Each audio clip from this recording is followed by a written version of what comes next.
What's going on, guys? Welcome back to another Wi-Fi battle. Today I am starting my Litheo Region battles with you guys, and it's a little weird for me to be doing face cam. Never done it before, but I'm going to try it. I figured out a way to do it in the editing, so it's going to be pretty badass if I do say so myself. So now, if you guys don't know what the Litheo Region is, real quick, I'm going to go over a quick synopsis. Is that the correct? I'm going to say synopsis, even though I don't think it's the correct word.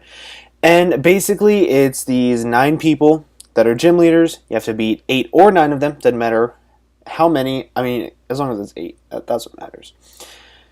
You get an orb, and then you go on to face the Elite Four, and then hopefully the champion. And yeah, that's about it. They are normally monotype, but this season they're actually by habitats. So it makes it a lot harder, in my opinion. It makes it a lot harder. So as you can see today, we're going up against the Desert Knight. They're also called Knights, not Gym Leaders, which is, I think is pretty badass. And the Desert Knight is a really good friend of mine. His name is Rune. He's a really scary team, to be honest with you. Looking at it real quick, Cofagrigus, that's his favorite Pokemon. Really cool Pokemon, honestly. He also has the Drapion, the Mega Absol, the Hippowdon, the Sigilyph, and the Darmanitan. Now, whenever we first battled, I'm going to say I did lose to him the first time, and that battle wasn't quite what this one was, so I'm going to upload this one instead. And first turn, he led with Mega Absol. I forgot the Mega Absol got Magic Bounce, and I went for Rocks and got Rocks up on my side of the field, and that just threw me off for the entire time. So, I'm sorry if you just saw my mouse, that was really awkward. So basically, going into this battle, I knew what he was bringing because I saw his team before. He could switch up, I think he has 8 mons he can choose from, and I have 7 I can choose from. And my team consists of Driller, Mega Audino, Chansey, Hippowdon, Scizor, Starmie, and Nidoking. That is my 7th. So, Nidoking didn't really seem like it would be very useful this battle, but I figured that the rest of my team would be amazing. Scarf Starmie to outspeed Scarf Darmanitan and kill with the Scald is what I was hoping for. So, real quick, let's go ahead and get this battle underway. Now, I'm sure that you all know that Darmanitan is normally a lead, so that's what he decided to do with. So, I was like, you know what? I'm going to risk it. I'm going to go start off with my Scarf Starmie, and I'm going to fire off a Scald. I know I can kill from full health, so I'm just going to fire it off and kill the Darmanitan turn 1. I was like, pfft. Because that thing really did stop a lot of the things that I could do, like Chansey countering and things like that. So now, he's going to go into his Absol, and I was like, Sucker Punch is coming my way. I'm not about to deal with that. Nope, not me. So I go right in my Hippo, expecting maybe a Swords Dance because he expected the switch. I don't know what I was really expecting, honestly, but I was like, Hippo is my best option. No matter what, I can live a hit. I can get up my Magic Bounce. See, I even did it again in post narration. So after that, he's going to realize that he can't really take an Earthquake or a Rock Slide too well, so he's going to go right into his Hieroglyph, and I kind of sort of predicted that pretty well, and I went for a Rock Slide. Whenever I first saw that he had a Sigilyph, the first battle, I was like, okay, I need to carry Rock Slide, I need to carry Thunderbolt, I need to do everything possible to make sure that my team can deal with this thing. He's going to Psycho Shift the Burn onto my Hippowdon, and I was like, that's not a big deal, because I'm not trying to hit hard, I'm just trying to phase, get a little bit of prior damage off, and then hit things when I need to. Not trying to do too much. So, I'm going to roll him out. Like I said, I'm phasing. I needed to phase him. I'm not going to let him set up on me. I'm not going to. I can't let him set up because he can sweep me. If he sweeps me, I'm embarrassed. So he actually gets in his Drapion, and he's definitely fearing the Earthquake, so I figured that he might go back out into his Hieroglyph, but even if he did, I wasn't that worried about it. I could just fire off an Earthquake, Rock Slide next turn, he could Roost up, whatever, I don't really care. So I go for the EQ anyway, it's just a safe play, don't need to predict, don't need to do a whole lot of stuff. So he goes into his Absol, I guess, trying to make me predict something, I don't know. But right here, I'm actually going to go for a Roar, hoping that I could get his Mega Absol back in, so that way, and I actually got his Mega Absol back in too, because since he switched out, I was like, you know what? He's probably going to switch out again, This is the perfect time to get up my rocks. But he actually goes for superpower, and it doesn't do a whole lot. And I actually don't think I went for rocks. I think I just went for EQ right here. I think I did. But I'm glad I didn't go for rocks, like hindsight.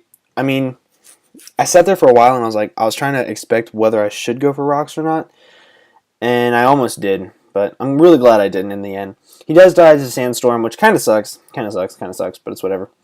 And the burn is actually doing a decent chunk to me, and I don't really like it. I don't really like it one bit. So he's going to go back out into his Cofagrigus. Now, Cofagrigus is a little bit of a problem for my team because of Will-O-Wisp, because of Hex. He actually went for Hex last time and did a heck ton of damage to my Starmie. Kind of sort of scared me a little bit.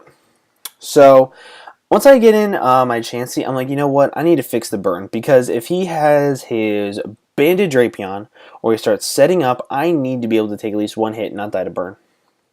Simple as that.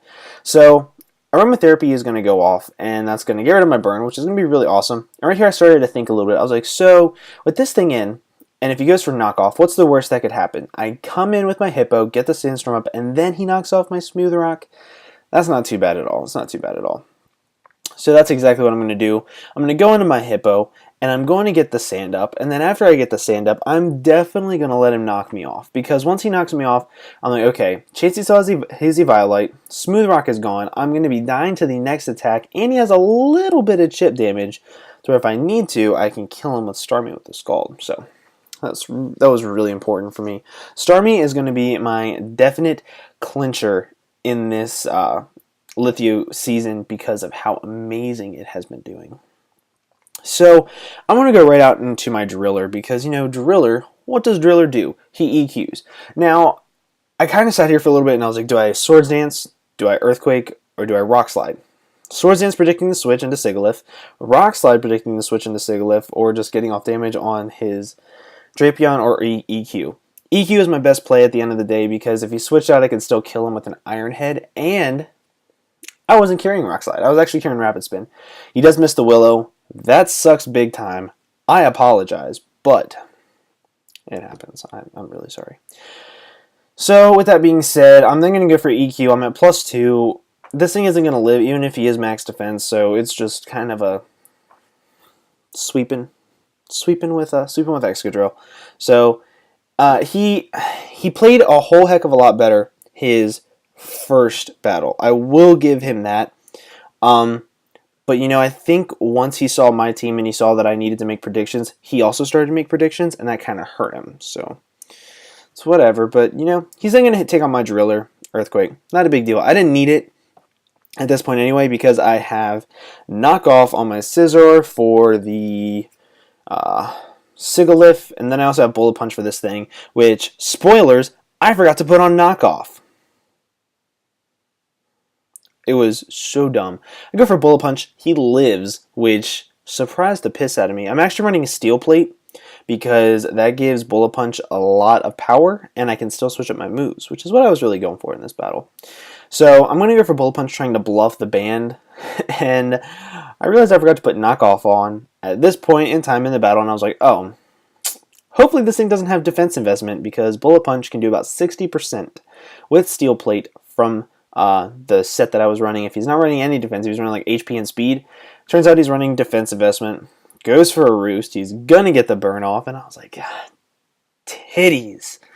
So right now I'm stuck between a rock and a hard place. Either I let this thing get burnt with the Psycho Shift, or I let him Cosmic Power up. And I realized that him Cosmic Powering up isn't as bad as getting a burn on my Scizor because I could always get a crit.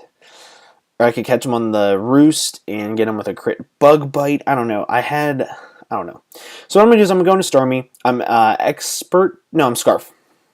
Scarf in this battle. And I go for Thunderbolts as he goes for Cosmic Powers. And I was like, well, GG. Because I can't do anything unless I get a crit. And right here I'm going to go for Thunderbolt. And I was like, okay, so he's going to do about 25% crit. I was so happy I got that crit. Sucks that I got the crit for him because he would have won. He actually would have won, but I did end up getting the crit, and I did end up winning that battle, and I ended up getting my first orb, which made me so happy. Actually, I'll throw a picture of it on the screen right now. So, That is the Desert Orb. Rune, thank you so much for the battle. It was fantastic. Thank you for the first battle where you kicked my butt. He actually got a sweep on me with his Mega Absol, which was a little weird for me, at least, because I've never been swept by a Mega Absol before. I've been swept by a lot of things, but not Mega Absol. And real quick, I also want to thank Eric Ashtonakai, Eric Nice, for recording all these battles for me. I seriously can't say thank you enough, because without you recording these battles for me, I'd have to be bringing like crappy content to my channel, and I don't really like doing that at all. Even though I'm a really small channel, I don't like doing crappy content. So thank you very much, Eric. I really freaking appreciate it, dude. If there's any way I can repay you, just let me know down below. Thank you so much. I'll leave your link, your Twitter link, blah blah blah, all in the description. Same with Rune. I hope you guys have an absolutely fantastic day, and I will see you guys later. Peace.